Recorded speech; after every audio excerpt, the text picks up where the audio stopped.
Hey there, Compendium crew. Kyle here with a quick heads up to our faithful followers. As Adam and I are currently soaking up the sun in a much needed break exploring the stunning landscapes of Australia, we're making sure that you're not left without your weekly dose of intrigue and mystery. So during our hiatus, we're bringing you back some of the gems from our podcast vault, episodes that have stayed with us long after the mics were turned off. And today, we've got a real treat for you.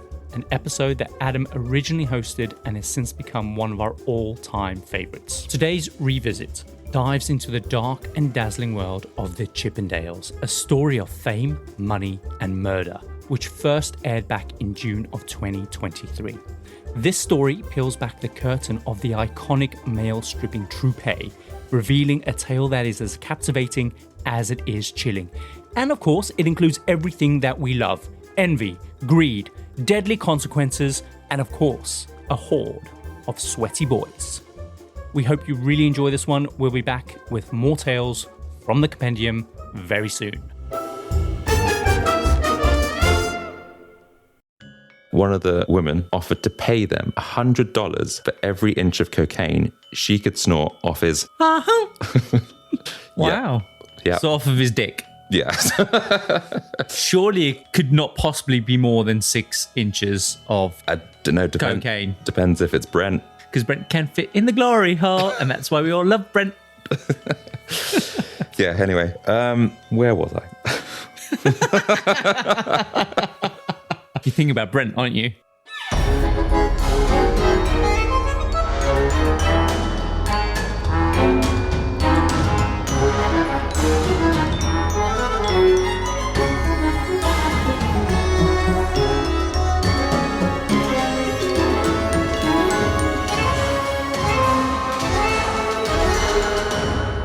Welcome to the Compendium, an assembly of glitz, glamour, and gyration, and where a dark path of self-destruction is driven by greed and revenge.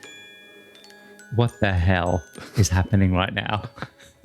I feel like I've got my, the movie trailer voice going on. Oh yeah, this is your movie era. A little bit. Your movie trailer era. Exactly, yeah. I love it. This is practicing anyway.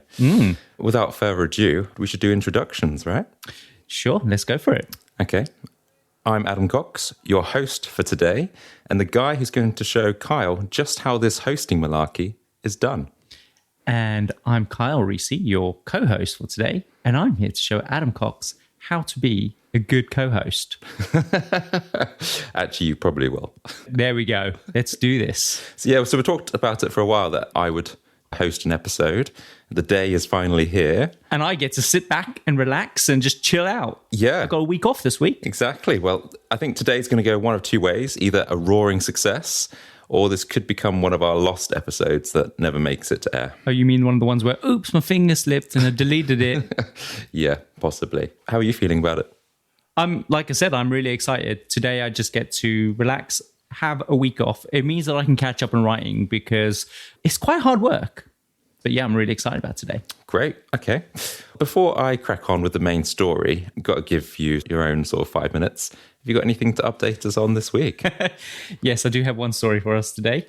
So a few nights ago, the Los Angeles Philharmonic was playing Tchaikovsky's Fifth Symphony. Oh, yeah. Have I said that correctly? Tchaikovsky. And now this story went viral because apparently right at a climactic moment in the music, a woman in the audience had a very loud orgasm. And what the hell? And at first, people didn't believe it, but the reason people started believing it is because Ralph Fiennes' brother, who is a guy called Magnus Fiennes, he's like this British composer. He was in the audience and he was like, no, it absolutely happened. And he was like, he went through it all in his head and he ran through all the possible scenarios of what it possibly could be. Did she hurt herself? Did she stub her toe? And he was like, I was in proximity of her and with several other of my friends, and they all reached the exact same conclusion that she inevitably had an orgasm at that climactic moment of the Fifth Symphony song. What? But how did... So the music, wow. Moved her in more than one ways. What? Moved her in all the right ways. It did indeed. It reminds me of, was it Harry Met Sally? Is it Meg Ryan? Yeah. And the person across the table's like, I'll have what she's having. That's it. Actually, I think when I was looking this up and I Googled it, I think that was one of the references that came up. Oh, really? I think people were associating the two stories together, Harry Met Sally and the symphony story. So apparently, according to Magnus, which is a fantastic name, by the way, Magnus Finds, she remained for the rest of the show as if nothing had happened. Her demeanor was in evidence, he said, which I guess that just means she looked tired and maybe satisfied. And that kind of backed up what everyone had thought. And yeah, so I have some audio. Do you want to hear it? Oh my, I mean, yes, of course. Let's go for it. So it's very quick. You ready?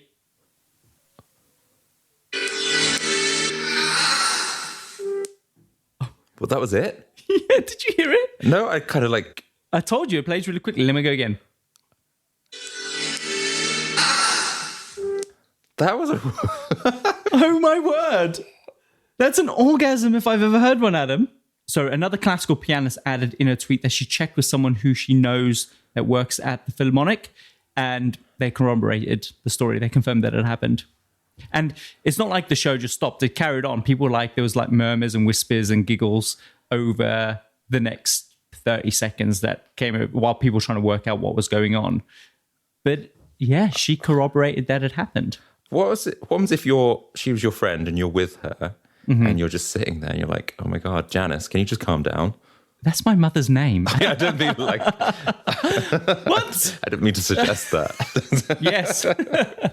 So that really tickled me that it happened. That's very good. But it's testament to the power of music, right? Especially with classical music, how you can really get caught up in the moment and then boom, you're having an orgasm in front of 400 people in an auditorium. Well, do you know what? It's quite interesting that that's your news of the week because it's quite fitting for today's story. Go. Have you got any news for the week this week, or are we just going to jump straight into it? We're going to jump straight into it Let's do this. This story I'm very excited to tell. Very excited. Do it. What is it? In today's Compendium, we're going to be telling the story of the Chippendales. So I know what you're thinking, and by your reaction... You've no idea what I'm thinking. Well, what do you know about the Chippendales to begin with? Okay, so they were in the Rescue Rangers. Yeah, Chippendale. Rescue Rangers. So we're talking about the story of the Chippendales. No. Sorry, so we're talking about the story of Chippendale. Chippendale. Unfortunately not, but maybe that'll be a follow-up. Now, today we're going to talk about the Chippendales, which is a male revue show where men with golden tans and magnificent mullets would strip off and dance seductively to music, often donning nothing more than bow ties, collars, and cuffs. Sounds sexy. Sounds like the male version of the Playboy girls, Playboy bunnies. That's interesting that you mentioned that because there is a link between the two. Oh, really? Yeah. Ooh, exciting. So they were the original Magic Mikes and gained worldwide fame, particularly during the 80s and very early 90s. And while the show may not be to everyone's taste, the Chippendales' history is nothing short of fascinating. As my first story on this podcast, I'm excited to share the backstory that many millennials and Gen Zers may not know because, we're coming of age. People have OnlyFans nowadays. That's true. You don't have to pay admission fee to go and see some naked men or women. You just double click online and OnlyFans, there you go. There you go. But yeah, this is the golden era, I guess you could say. This is the real life tale, which involves a story of rags to riches, drugs, sex, crime, and death that could easily rival one of your favourite soap operas like Days of Your Lives or an EastEnders Christmas special. Okay. So get ready for a wild ride as we explore the captivating story of the Chippendales, a story of fame, money, and murder. I'm so excited for this. Let's do this. Bring it. Okay, so our story starts with Somen Banerjee. Somen Banerjee was born in Bombay, which is now known as Mumbai, in 1946, but he had his sights set on more than just a humble life in India. Now, when I had a look, I couldn't really find out much about his family whilst he was growing up in India. I think his father ran a printing press, but he moved to Canada and then shortly after that to LA in the mid-1960s and started work as a janitor. From the get-go, it's quite clear that he had big aspirations and he was determined to be a success because he borrowed some money from a friend and bought not one, but 2 petrol stations. And his timing was perfect because oil prices not just doubled, but they tripled, which wasn't great for everyone, but it was really good for Somen because he turned a very good profit. And then with that, he could save up enough money to buy a failing cocktail lounge called the Round Robin in 1975. So this is in the midst of high inflation. Yeah, that's and like kind of the previous cost of living crisis we're having. Okay, interesting. So he bought a cocktail bar in the midst of a recession, did he? A failing one as well. Oh, a failing one. Okay. But he went into it with one of his first business partners, a lawyer named Bruce Nahin. Now, you might be wondering how a janitor ended up owning 2 petrol stations and then a club. Not really. Oh. I wasn't wondering that. Okay, you're going to wonder. But tell me all about it. Okay, so Somen was a man with a plan. He was quite shy, often described as awkward in social situations. He wasn't one that wanted a lot of attention, but he did command respect and authority, 2 very key things from him. And his ambition knew no bounds. He also admired Hugh Hefner a lot. Of course. Isn't he every young man's childhood hero? At the time, obviously, Hugh was like very popular and a symbol of the American dream. Hang on. The symbol of the American dream. Pull yourself up from the bootstraps and you too can have all these naked women like fawning all over you with a big giant mansion and your own logo with the bunny on it and a diamond and... Yeah, he was a big inspiration. Also, to help Somen along the way, he rebranded himself and went by the name, or changed his name to Steve, partly because of people's prejudice against his accent, but he basically didn't want anything to stand in his way. Surely it's just going to be a case of, oh, here comes Steve, and then Steve is going to speak, and they're going to go, oh, he's from Bombay.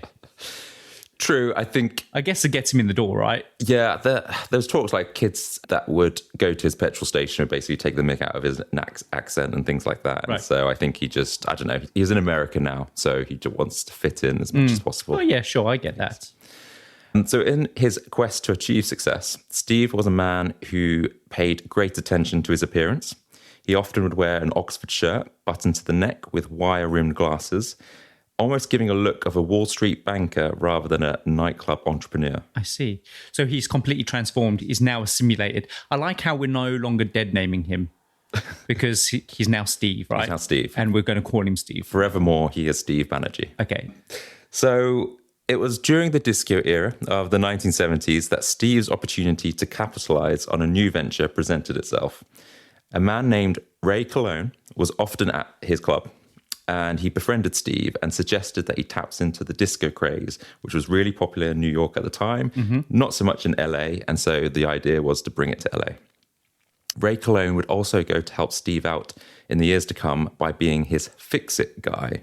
More on that later. Oh, okay. And so with a new disco focus, the club underwent a transformation, changing its name to Destiny 2. Now, in case you're wondering, is that after Destiny 1? No, because that club didn't exist. But he thought that Destiny 2 sounded more successful, like something like better and bigger than before. No, to me, it sounds like exactly what you said. Destiny 1 failed. So we're just going to go to Destiny 2. And we're like, why? What makes you think that Destiny 2 is going to be better than Destiny 1? Well, what made Destiny 1 fail? Some people thought that maybe it was almost like a metaphor for Steve's second destiny. But yeah, there we go. He just wanted a different name. Fair enough. So during the 70s, it was also the time of the sexual revolution, and the rise of porn made waves in the film industry, leading to a newfound, believe it or not, credibility of the genre. Porn stars began socializing with film stars, and these big parties would be thrown at the Playboy Mansion and various nightclubs. So the whole level of attraction came with it, essentially. And Steve, liking Hugh, wanted to capitalize on this trend within his nightclub. So interestingly, his club had the unlikely beginning of a backgammon club. So I know what you're thinking. Backgammon. Have you come back? I'm starting to get a sense that this isn't just a nightclub, but it's also like maybe a porn dungeon where they film porn. Back. Anyway, carry on. Yeah. Anyway, so the club had an unlikely beginning as a backgammon club. So when I know what you're thinking, backgammon isn't sexy. Well, let me tell you, Kyle, it's not. But I'm not thinking any of these things. But actually, it did attract a lot of the rich and famous at the time, weirdly. Okay. And despite being a very crowded and poorly lit club, it was the go-to spot in LA for backgammon. And Coincidentally, or maybe not so coincidentally, Hugh Hefner also owned a backgammon club in Hollywood. So this is the thing, right? So he's capitalizing on a trend. Hang on, what's happening at these backgammon clubs? Are they actually playing backgammon? Because as far as my understanding is backgammon's quite a difficult game. I don't think I even know how to play it. I have no idea. I think it's quite a complicated game, no? I think so. Is that the one with the stripe, like Yes. the pointy stripes? Correct, yeah. It's got those weird the little long elongated triangles. Yeah. Tony the Tiger. Yeah. So tiger chess. But yeah, no idea. No idea. Okay, this is weird. Carry on. So the club had backgammon, it had disco. They were some of its big nights. So it was a bit of an odd combo, but it gave it some moderate success. So there's a few busy nights a week and the club was doing okay, but the other nights of the week, not really a success. And Steve wanted every night to be making money. So he would put on theme nights like magic shows, theatre and dinner, even female mud wrestling, which apparently was one of the more successful shows. Lovely. So basically, it's trying various things, didn't really have an identity. So in the fast-paced world of nightclubs, staying relevant was key. So every few years, I think even now, like clubs undergo a bit of a rebrand, a new name. Destiny 3. No. So in the case of Steve and Bruce, that's the lawyer guy that he teamed up with to begin with, they landed on the name Chippendales. And that's because they gave it a bit of refurbishment and put Chippendale furniture in there. I was going to say, because Chippendales is a furniture, isn't it? Exactly. So it's from a British cabinet maker of the 18th century. How weird. Yes. He felt the name Chippendales gave this sense of class Yes. and sophistication. Yes. That's why. Craftsmanship, chiseled. Yes. But unfortunately, the name change wasn't going to fix the flailing nightclub. Flailing? Flailing? Failing. I think that's Not running down the street going, wah! Yeah, it's not doing that. Oh, no. But so Steve is running out of money and it's 1979 and he needs to do something different and quite quickly. That same year, Steve partners with a guy called Paul Snyder. Now, have you ever heard of Paul Snyder? The name Snyder sounds familiar. Sounds very Jewish. Is he a Jew? Yeah, wow, very good. But Paul is basically this animated guy. He's a bit crazy, very obnoxious, doesn't stop talking, which kind of reminds me of someone. But he's described... You're talking about me? Yeah. You bitch. He's described as a small, muscular man who would wear an ankle-length fur coat and a Star of David chain. Okay, so he was a Jew. Yeah, he was known as the Jewish pimp back in Vancouver. So he's a repugnant human being, though. Let's be clear about that. He grooms young women, and one of which he takes on as his client. She's an up-and-coming model named Dorothy Stratton. She's a really famous Playboy model. Exactly. She became his client, his girlfriend, and later his wife. Okay. So Paul persuaded Dorothy to pose nude for a series of professional photographs that he would then send to Playboy. They really liked them, and she gets invited to be a Playboy girl. Nice. She becomes hugely successful, and her success later dwarfs that of Paul's, basically. It takes off. And I definitely feel he has small man syndrome based on his description and how he behaves. She actually supports him through a lot of failing get-rich-quick schemes. And so there's a sense of jealousy, and I think he definitely tries to own her, and we'll go on to that. So it's the kind of the sexual gender dynamics that are at play here. Like, he introduced her to the modeling world. He gave her a kickstart. She's hugely successful, and therefore there's a lot of resentment because... He's like, oh, I created you. Exactly. Yeah. We'll come back to them as a couple in a little bit. But Paul, after returning back from Canada, he suggests turning Chippendales into a male review show, which is, an exotic male strip show, because he had seen it being very popular in the gay clubs in Vancouver. And he thought, actually, you could do that with straight women. And so Banerjee was running out of money, had nothing to lose, and decided to give it a go. As part of the deal, Snyder would be the MC and they would split the profits, a joint partnership. So they went about recruiting men from local gyms and beaches that would be up for stripping and dancing for tips. And I think the first time they did it, it was a strip competition, so they'd win like $100 or something. Nice. They took out advertising in local papers, female bathrooms, basically wherever women would hang out, that's where they would advertise. And it was very much exclusively for women. Like the first original ladies' night. Exactly, yeah. At the moment, hadn't been done before. Really? Yeah. So he's the first guy who came up with ladies' night. Their concept of just women only. Exactly that. On the opening night of Chippendales, it was like a huge turnout. So the capacity of the club probably would fit 150 to 200 people, but they squeezed in about 300. So it was... over capacity then. Yeah, so the first night, it was like a huge success.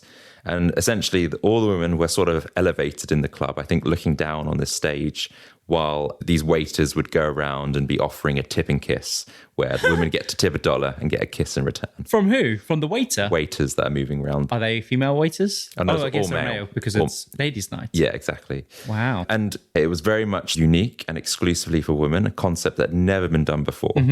Women could let loose, have fun, and enjoy the show without being objectified by men.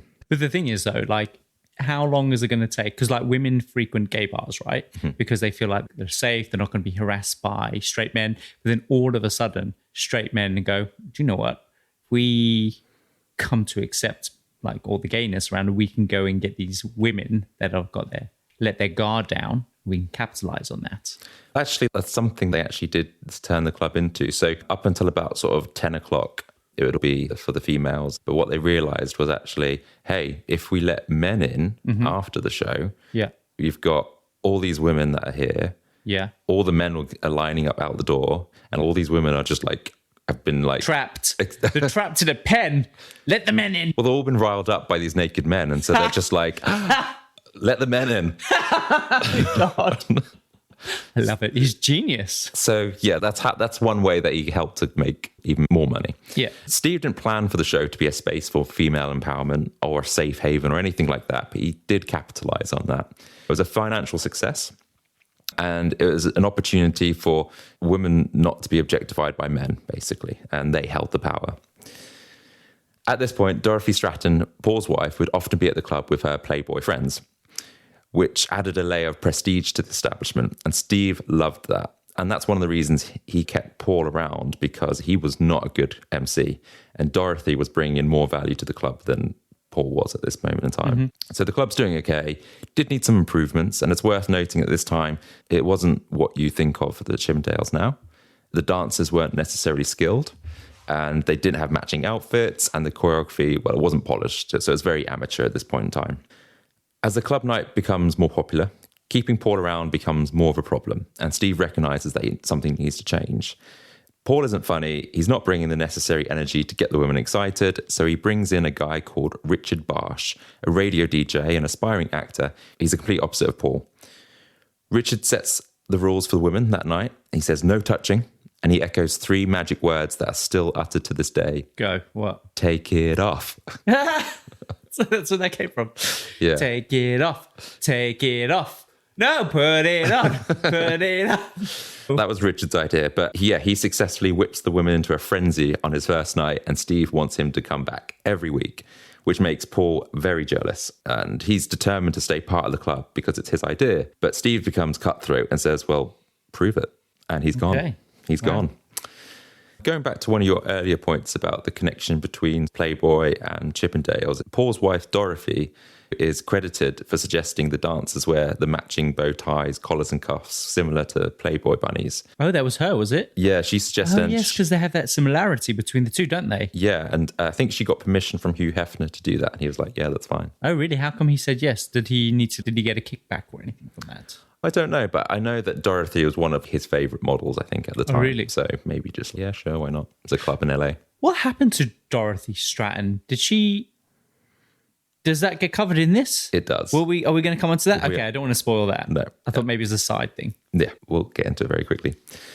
So to summarise where we're at so far, the success of the Chippendales wasn't just down to Steve. It's other people around him that have had ideas and contributed. So I think we can say that Steve has a knack for recognising the right people, perhaps to bring in and help develop his business further. So you could say in some ways he's a good businessman, a good leader in that sense. Paul's growing jealousy and his need for control, particularly over his wife Dorothy at this time with what's been happening, intensifies, and she's become successful in her own right. He's no longer working at Chippendales, and he becomes more possessive and controlling over her, despite the fact that she's been financially supporting him. So as her success skyrockets, she's named Playmate of the Year in 1980, and she lands various television and film roles. However, a lot of the people close to her are saying you need to sever your ties with Paul. He is not a good man. You need to get out. And I think during the production of one of her final films, she actually, I think it's reported she has an affair with one of the directors. Oh, really? Yeah. And so I think they've become estranged. They haven't seen each other for like 3 months, and divorce proceedings start to happen, which I think are instigated by her. So Paul goes to see Dorothy after 3 months not seeing her. So he arrives at their old house where she's still living. Oh, no. And he rapes her. And he shoots her with a shotgun.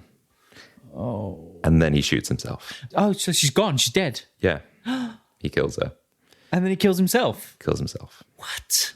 Which is an awful end. She was only 20 years old She was only 20. and had her life taken away. I mean, she achieved so much in her life. She was going places and Paul took that all away. So he's a horrible man. And he's actually just a small part in the whole Chippendale history. But I think he is also a cautionary tale and a bit of a red flag. And it shows the kind of the things that plague the Chippendales throughout their history. Dorothy isn't the only murder of this story, however. Why am I not surprised by that at this point? So the death of Dorothy and Paul is a shock, particularly those that sort of worked at the club. And despite this very sad news, Steve is adamant the show must go on. And they continue to do that. On more than one occasion, the dancers would get arrested for public indecency. The club would get raided by police. They would say, like, these guys are naked. They would go like, no, they're not. They're wearing G-strings. It's fine. But exposing your butt was still a no-no. Female attendees were getting caught with touching the men where they weren't allowed to do that. And the naughtiness of the club led to the club's temporary closure. But I think it pretty much opened a week later. Oh, really? So not a very long closure then? No, not at all. And there were rumours that actually Steve would call the police or these Christian evangelicals to come to the club, protest, or cause a news story, which then would be in the press, it'll be on the news. Oh, so like no publicity is bad publicity. Exactly. So this is free marketing for him. So he's quite smart in that sense. I quite like that as a marketing technique. So whilst the show was making waves as this female empowerment and feminism, Steve just wants more cash. Hence opening the club up to the men later that evening to let them in when all the women are, ready. So the MC, Richard Barsh, continues to work really hard. Every night he dons his tux and straps on a pair of roller skates to entertain the crowd. What? Yeah, he skates he skates around the club? Yeah. In roller skates? Yeah, can you imagine that? There's handbags in the way and there's girls dancing in a circle with their coats in the middle and he's skating around, potentially tripping over breaking his leg, tripping over all these coats. I love that. He's got that charisma, I'm guessing. It paints a picture. I see. I guess it's the disco era as well, right? So it's fitting. Exactly. And he makes some changes, or he suggests some changes which get taken on board. So like? Costumes, characters. So you've got the Cowboy Dan. Yeah. Superman. Nice. The Barbarian. Nice. And one guy wore a paper bag on his head and became known as the Unknown Stripper. God. Do you know what that reminded me of? SMTV Live, when Ant, Cat and Dec would dress up as the Cause. Oh, yeah, and then Jim would wear his little paper bag over on his head. head. Yeah. I'm so beautiful. Beautiful. We're beautiful. Beautiful. Shut up, Jim! I think only people from the UK will get that reference. So despite these positive changes, Steve wants to continue to improve the show, and he's not afraid to replace people once he finds better people, or he deems better people to replace them with. And so Richard is discarded. He tries to sue Steve, but that doesn't really go anywhere. So we're now in 1980, and Steve was approached by a man called Nick DeNoyer. Nick is a well-known director, screenwriter, choreographer, and 2-time Emmy Award-winning producer for a kids show. So the next step in his career is... Porn. Well, no. He's producing an adult dance show. So kids TV, adult dance show. Natural progression. Entertaining kids to, I don't know.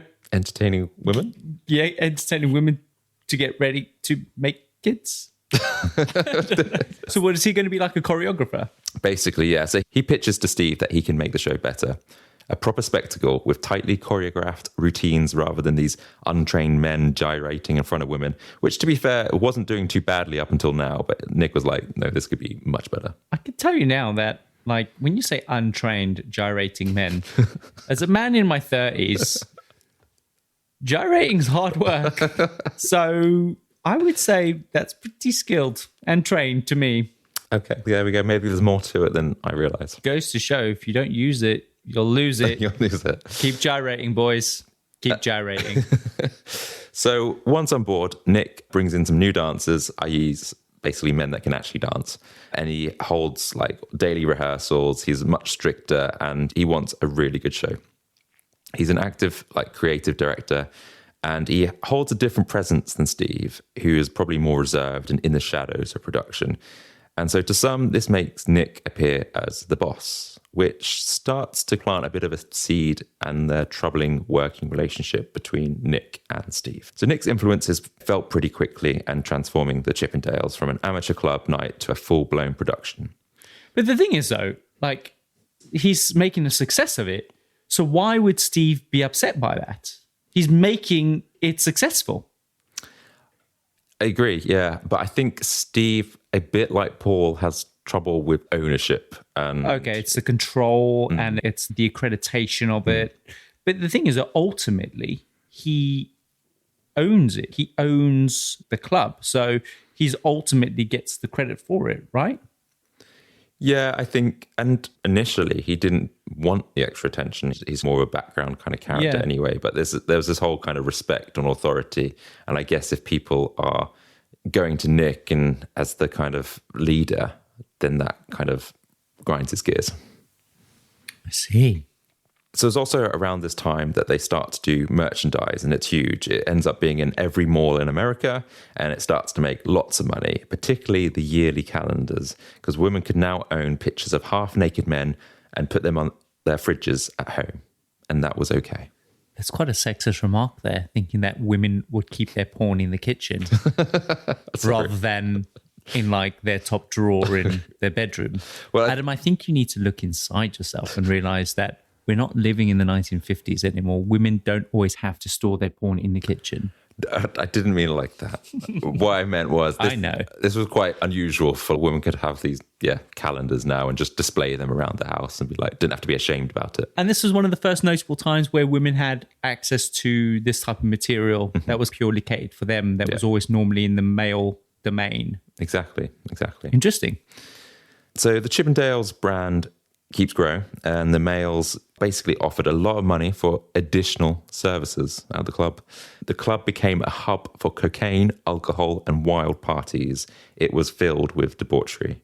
I love it. So much so, they had a special room for orgies. The dancers would attract so many fans that, some of them would become male prostitutes, basically.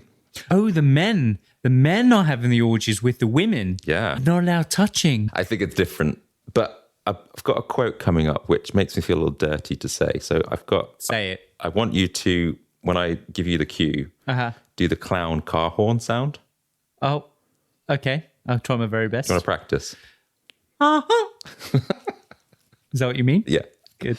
One of the dancers said that one of the women offered to pay them $100 for every inch of cocaine she could snort off his... Wow. Yeah. So off of his dick. Yeah. Yeah. Surely it could not possibly be more than 6 inches of I don't know. cocaine. Depends if it's Brent. Because Brent can fit in the glory hole, and that's why we all love Brent. Yeah, anyway. Where was I? You think about Brent, aren't you? No. So, what was my point? Well, how many inches did he manage to sniff off? That's not the point. Anyway, so back to the club and all the women that are there. So they're from different backgrounds, shy, confident, and it's busy every week. And Steve wants to get as many women in the club as he can. And so he's happy for it to be overcrowded. He's happy for there to be blocked aisles, obstructed doorways, and the fact that this really poses a safety risk. Yeah, you don't want to risk anyone getting injured during an orgy. Safety is paramount. Yeah, so... I have a duty of care and concern for my patrons. Sorry. No. So he would get the club would get fined for all the overcrowding, and that didn't bother Steve because he was happy to pay the fines because that was just like a marketing expense because he was making so much money anyway. Okay. Steve's getting very greedy. Meanwhile, Nick is contemplating a move. He wants to expand. He's not really enjoying working with Steve. They're at loggerheads with each other. And he's in discussion with some club owners in New York about bringing the Chippendales show to New York. He managed to convince Steve about doing it, and he sets up the New York branch. And in 1989, the door opens and it's just as grand, if not more significant than the original club. And is it called the Chippendales as well? Yeah. Wow. So they've branched out. The production values are higher and it's getting more attention from the press now because it's in New York. Celebrities would turn up there like Andy Warhol, all sorts. So as the Chippendales continue to gain publicity, particularly now in New York, Nick is being featured in lots of newspapers. He's on talk shows. He's everywhere. And he becomes the spokesperson for the brand. And Steve is kind of okay with this as it's generating a lot of money. But what does bother him a lot is the fact that people are referring to Nick as the founder or Mr. Chippendale himself. So again, it's this whole like, hang on a minute, that isn't your idea to sell. Even though technically the Chippendales wasn't his idea in the first place. It was Paul's. It's crazy that he can't just put his ego aside. One of the things he wants is money, right? And now he's got the money, but he's losing the stranglehold over the ownership and the founding of the Chippendales, which I think is such a shame. Yeah, but I think Nick's not discouraging those rumours or what people are saying. That kind of irks him a little bit. Sure. Okay. Yeah, no, I get it. But yeah, I completely agree. He should be happy. It's a big success and he hasn't got to do a load of extra work. So this kind of tension fuels further animosity between the two. And Steve, wanting that recognition and being the mastermind, he would take over and make stupid decisions. He would hire and fire dancers, make creative decisions just to assert his authority and be like, no, I'm the person that runs this business, not Nick. But he doesn't know how to put on a compelling show. So as the Chippendales grow in popularity throughout the 1980s, imitators start to emerge. And Steve doesn't take kindly to this because he is the person that invented male stripping, according to him. You can't own male stripping. There's always going to be people getting naked, and sometimes they're going to be men. You can't just own stripping. And you know what? If it was done in a public place, then that's just lewd behavior, which men have, like, all sorts of people have done for all of history. Well, you can't own being lewd in public. If Steve could trademark nudity, he probably would. Men. Yeah, I think you can start to see how extreme his paranoia and jealousy is starting to sink in. Just to give you a bit of an idea what Steve would do, basically, if he saw someone that was a threat to his success. Twice, Steve attempted to have two separate competing bars burnt down, once in 1979 and another one in 1984, but did fail both times. And he would call on his fix-it guy, Ray Cologne, remember? He would call on him to basically carry out some of his darker deeds, things he doesn't want to get his hands too dirty with. And so Ray threw like these Molotov cocktails over one of the competing clubs, but it didn't really do enough damage and the club stayed open. But this wasn't revealed until much later on when the story unravels further. But yeah, it kind of shows that Steve would let the jealousy get the better of him. There was also another time when a couple of the dancers attempted to make their own calendar because the calendar had become such a success and associated with the Chippendales. Steve basically fired one of them. Steve also faces various different lawsuits. There was a lawyer student named Don Gibson. Him and his friend Barry waited in line to Chippendales one night, but the doorman asked them, can we see your Chippendales ID, your membership ID? And they were like, oh, well, we don't have an ID. We just want to go in the club. And they're like, oh, no, you need to go down the road, pay a couple $100 and get an ID. And they were like, oh, we're not going to bother doing that. We just want a night out. A few weeks later, Barry actually goes back to Chippendales and he's not asked for membership. And so when he tells Don about this, Don starts asking around. And it turns out all the people of colour are given that rationale of, no, you can't come in, you need membership. Oh, I see. So basically race plays a part of that, which I think is strange seeing the prejudice that Steve faced coming to the country. Yeah, but for sure. He was like, no, white women won't want people of colour here. So but yeah, Steve expects all the women in the club that get to go into VIP to be all over him. Yeah, it's very weird. He wants to be the only minority person in the club. I think it's more to the fact that he doesn't want anyone to jeopardize his image or style that he thinks that he needs to portray in his club. And he's like, well, white, successful, rich women are not going to want this. And unfortunately, has a horrible attitude. So Don files a discrimination complaint and he tries to get paid off by one of the lawyers that says, hey, we'll just give you free admission for the year and a bottle of champagne. No harm done, right? But Don declines that, and the case goes on for years, and other patrons of colour complain. A few years later, Don gets a call whilst working as a clerk for a federal judge, and this guy on the phone says he has something to show Don. Don meets the guy, and he works for a car rental company, and says that he found a notebook left in one of the rented cars, which belongs to someone that worked at Chippendales. In the book was the whereabouts of Don, tracking his every move. Really? Yeah. So nothing in the book suggests violence, but he's being tracked, essentially. Mm-hmm. Some more months pass, and Don gets another call from one of the very few black dancers that were allowed to work at Chippendales. So it's very much like we'll have a token black dancer. He informs Don that Steve is so annoyed about the lawsuit that there is a hit out on Don, which explains the book that is found.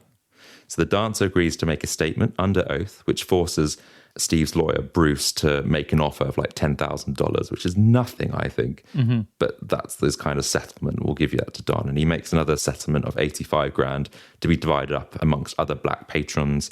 And then Banerjee is saying like, yeah, we'll let black patrons in and we'll make sure that at least a quarter of the staff are of colour and all this kind of stuff that apparently never really happened. Right.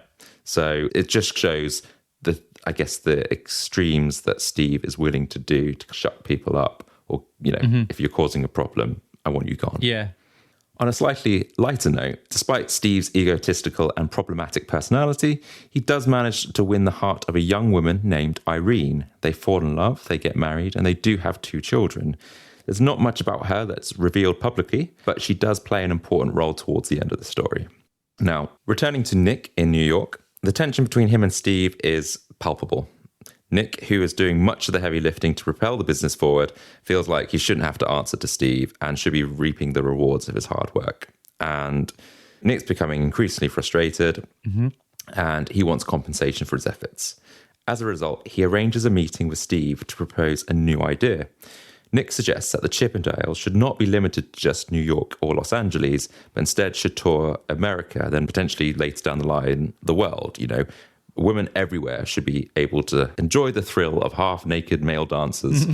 Nick offers to do all the work, essentially, in exchange for half the profits, and Steve doesn't have to lift a finger. Wow, okay, so they're going to take the show on the road. Yeah. He doesn't have to do anything. He just has to, I guess he owns the name, right? And this other guy's just going to go. But half the profits is quite a lot of money. I think it was half the profits. It's a substantial amount. But then this is where cue the infamous napkin. Okay. God. Do you know anything about the napkin? No. Okay, so Steve is in financial trouble at this time. And even though he's making lots of money, I don't know, you get rich, maybe you live beyond your means, whatever it is. This is quite interesting. He also made a huge mistake, which cost him thousands. Potentially, someone suggests like hundreds of thousands. He ordered these new calendars to be printed. But being so busy or whatever, he didn't properly proof it before it went to the printers. Oh my God. Has he got the wrong date on there, or is got 34 days in October or something? Close. Every month had 31 days. Which I think is ironic that his dad worked at a printing press. Basic things he perhaps should have got from his father. But anyway, so it went to print and he couldn't use any of the stock. And so loads of money wasted, and that he was banking on. Hey, if he was like Ty Warner, he would have kept them, taken them out of circulation, and there'd been this weird kind of high sought after limited edition, errad first edition calendar thing. Do you know what I mean? But you can kind of understand a Beanie Baby without an eye, and you'd want to keep that, but a calendar that you have no use for? Yeah, but it's about the fact that there was a printing error. So, for example, sometimes you get coins that are minted and they get the date wrong, or they forget to put the date on there, and therefore they become standout editions, and then they go for £3 instead of 50p. Yeah, I don't know. I don't think anyone's got use for a faulty calendar. I'm sorry. Trust me. If these calendars are going in the top drawer of women's bedside cabinets, then there's always going to be a use, regardless of what date it is. I don't think you really can quantify that. But anyway, Steve sees dollar signs from Nick's proposal about taking the show on the road. And he agrees, but they say, let's get it in writing. So they draw up a contract on a napkin, because apparently this stands up in court as long as you write it down and it's signed. Doesn't matter if it's on a napkin, piece of tissue paper. Fag packet. Fag packet, yeah, exactly. But on the napkin, Nick writes, I, Nick, have the rights to take Chippendales on the road and own this perpetuity. So Perpetuity, do you mean in perpetuity? in perpetuity. Forever? Forever, exactly. What? Which is obviously a long time. There's no end date on this. Yeah. And I think Is that for the rest of his life or just for all of eternity? in perpetuity, forever. Forever. Oh, Steve. So I don't think Steve picks up on that very important but minor detail. A minor detail. There's a major detail. Major detail, sorry, yeah. Wow. So he signs it, not really knowing what it probably means, now knowing that Nick now owns the rights to the hang tour on. Was it Nick who wrote the napkin Yeah. and then Steve signed it. Oh, okay. So Steve was duped. Do you think it was intentional? Did he intentionally dupe Steve? I don't know. By writing the word in perpetuity. I don't know. Possibly. Wow. Great. So what's Nick's situation? Is he married? He did have a wife for a period, but then I think he was a closet homosexual. Oh, he's a homo. Yeah, I think he does have a sort of a boyfriend later on. Yeah. Okay, interesting. So the tour turns out to be a big hit, just like it did in New York, raking in over 80 grand a week.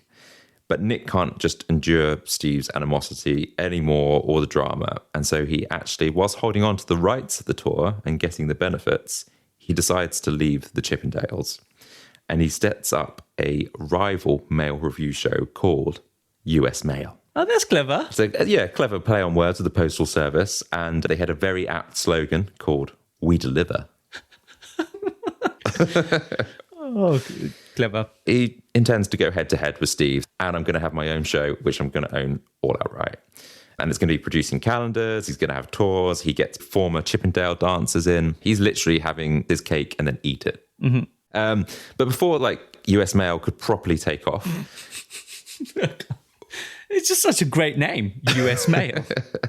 it is, and it's been interesting to see how that would have succeeded. Oh, it's not around today then? No. So before US Mail could properly take off, on the 8th of April, 1987, a guy walks into a Manhattan building where Nick de Noia had his office. No. The man appears like he's going to deliver something, No. but within his hand is a gun. Oh. A gunshot is heard by other people within the office, and they discover that Nick has been shot in the face.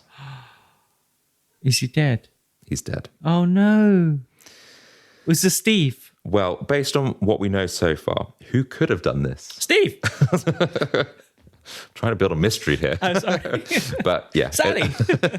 But yeah, all the fingers are currently pointing at Steve.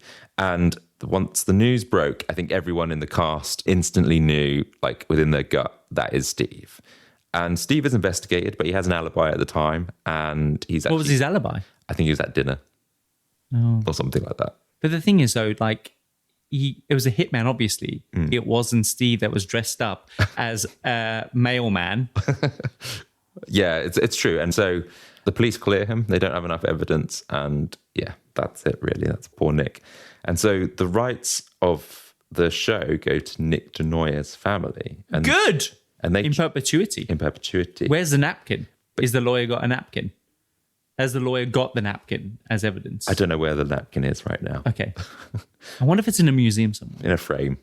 Yeah. Someone's dabbed some tomato ketchup from the lip from it. Gross.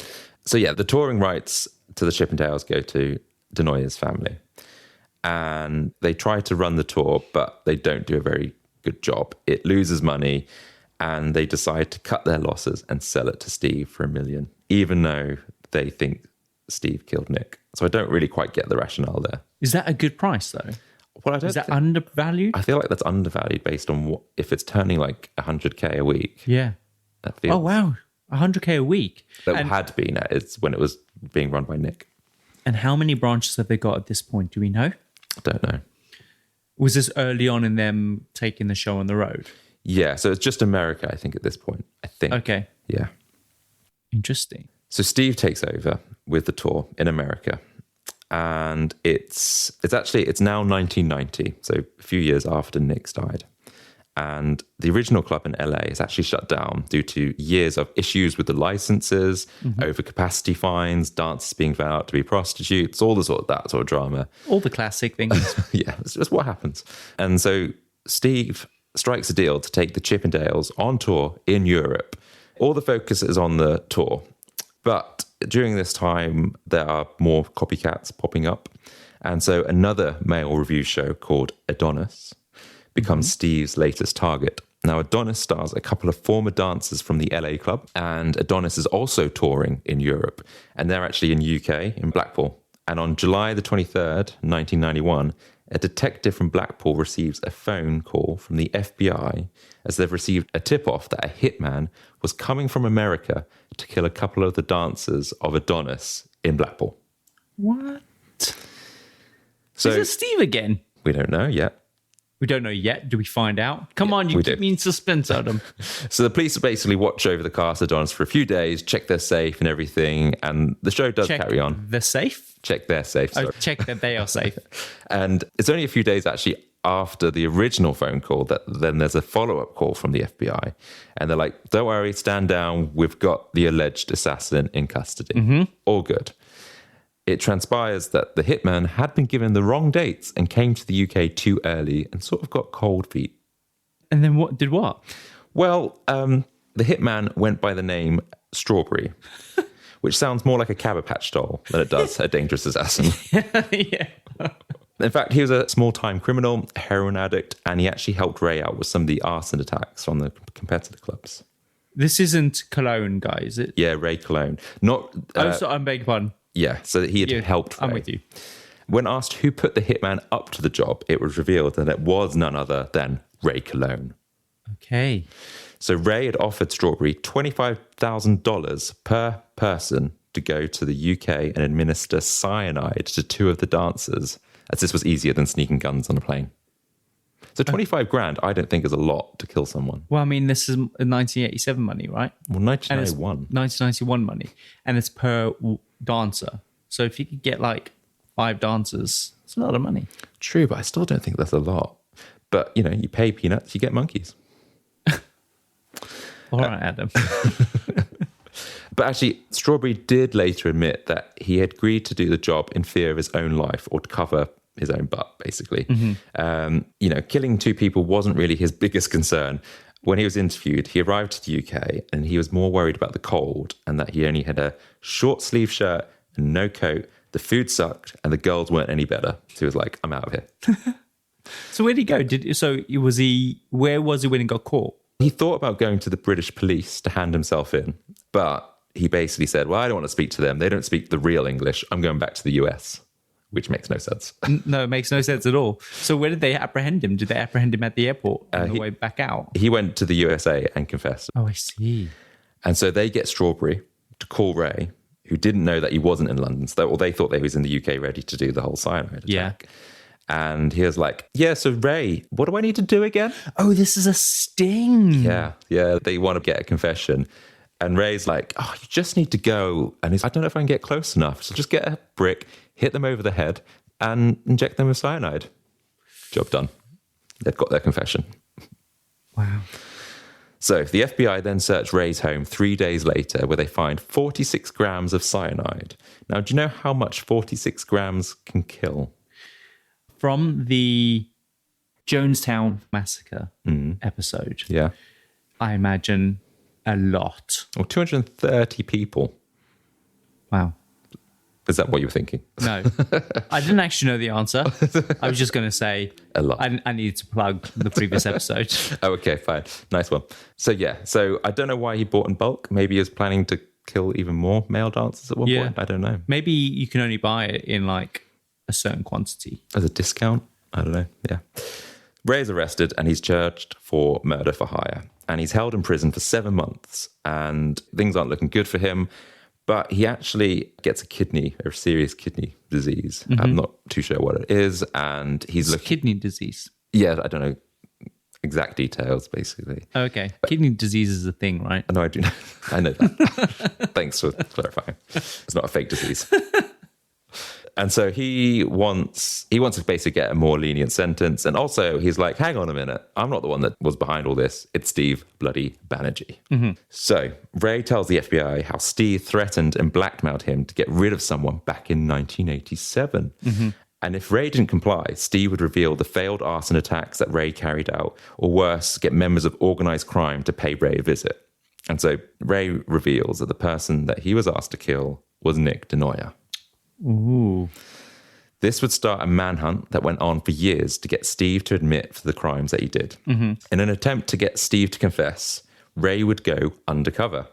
But Steve remained so paranoid. He knew that Ray had spent some time in prison and he thinks his loyalty has been compromised. Ray tries to call him and everything, and he blocks all of his calls. He doesn't want to talk to him. Ray gets out of prison, and he said he was let out of prison because of his kidney disease, and Steve's, I still don't buy that. In 1992, Ray does convince Steve to meet him at a hotel in Santa Monica. Oh no, don't do it. You're going to get killed, dude. Well, when Steve arrives to meet Ray, he marches Ray straight to the toilet, strip searches him, not knowing there was a wire concealed in his crotch area. Oh, I thought you were going to say they have an orgy. No. But Steve still doesn't trust Ray, so he only communicates through written notes, which he then flushes down the toilet. Okay. So he's like, smart. He couldn't find a wire, but he's like, nope, something's up. Yeah. Still don't want to talk. So. Might be up his butt. Could be. It wasn't. In his crotch. Did he...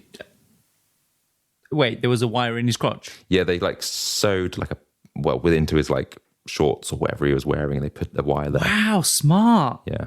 But so he still suspected, even though he didn't find a wire, he suspected that there was a wire there. Yep. And they sewed it into his crotch. I guess they didn't expect him to cup him, which would be weird to meet someone you hadn't seen in a while. That's true.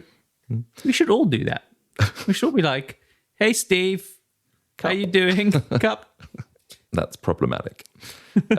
So the FBI needed a new plan. And the only way they think they can get Steve to talk is if Steve thinks Ray is a fugitive.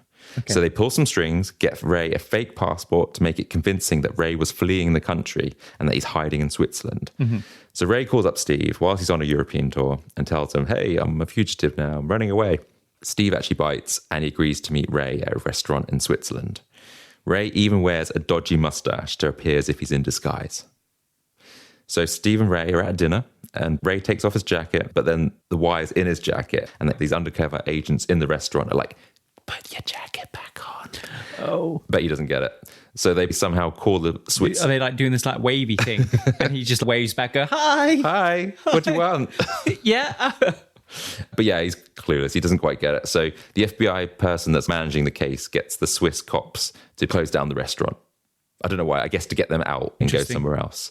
Get him to put his jacket on, which I think would look a bit sus. But apparently, Ray's like, oh yeah, this is normal. This always happens in Switzerland.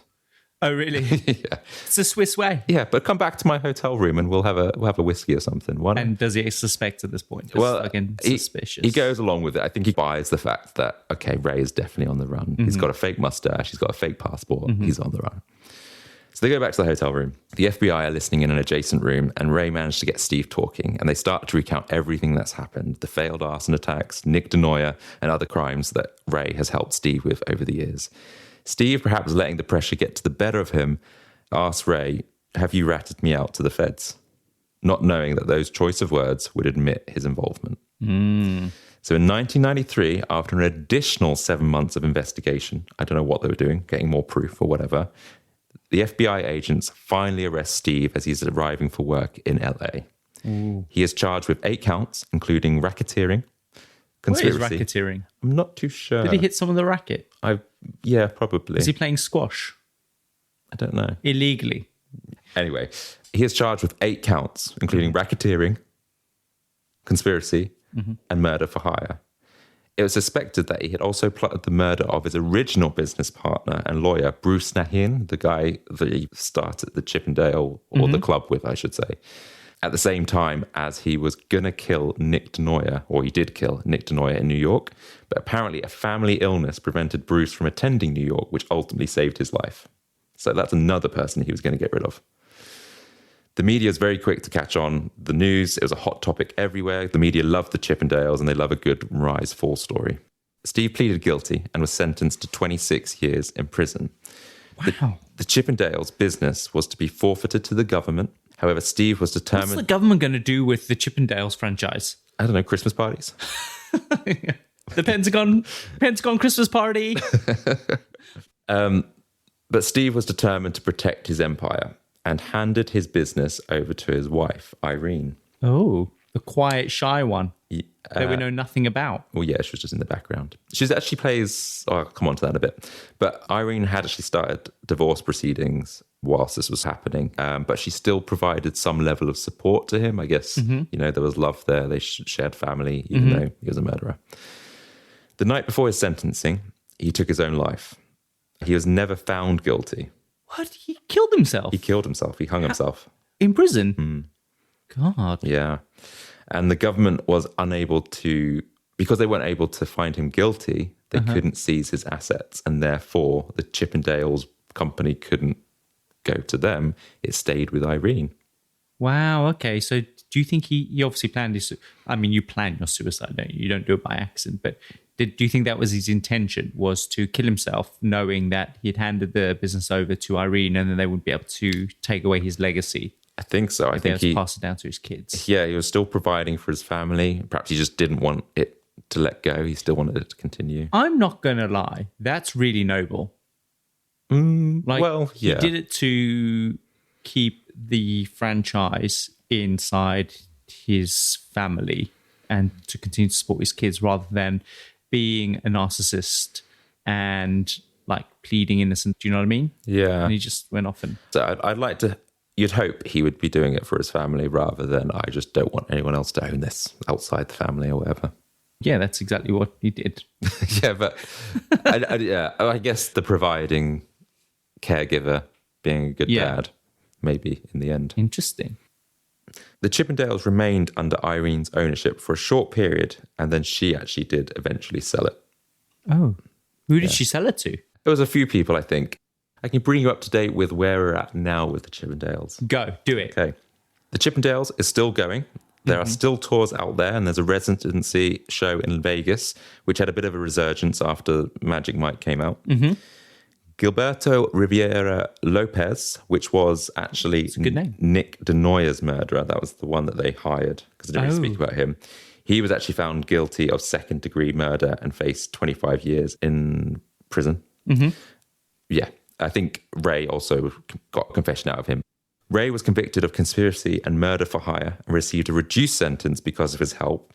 A large part of that sentence was actually in a medical facility to treat his kidney disease. And there appears to be some form of appreciation from the police because some of them apparently donated blood as a blood transfusion for him.